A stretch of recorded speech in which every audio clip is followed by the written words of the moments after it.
نادعلي الله غوندې یو ډېر قوي مجاهد و په شمال کې یو څه مشکلات پېښ شوي وو بیا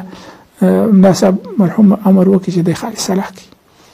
نو ما راوغوښتې وزارت دفاع ته مې ورته وویل چې ملا صاحب داسې امر کړی دی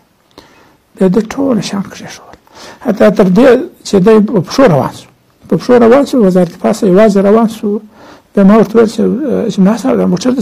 په کوم موقف کې دا واضح کې په شمال کې دی د ټول شمال مسؤل و داسې دومره قوي چې موږ تر ده په نظامي ډګر کې قوي دغه نه درلود قومندان خو اطاعت یې دغه رقم و چې په پښو باندې روان شو هغه د موټر خپل د سپرلي موټر هم پرېښود سلام پرېښول دغسې روان شو بیا ما پسې ورډاک کړه چې ملا صاحب تاسې دا خو د خپل موټر داسې سلا خو د امنیت دپاره دی سر دغه که بویسه نه خو د ملا صاحب امر دی نو ما هلته راسه کښېنه ما ده ته چا ور وایسولې بیا ملا صاحب سره په ټلیفون باندې تماس ونیو هغه وخت سټلایټ و بیا مخابرې د لارې چې ده خو دغسې وکړه باره ولیا یو موټر ورته ورکړه شمېر مې له سلا ورته ورکړه ورته وایي دا درسره ګرځوه بیا د هغه وروسته ده واخیسته دا سلا اطاعت یې په دغسې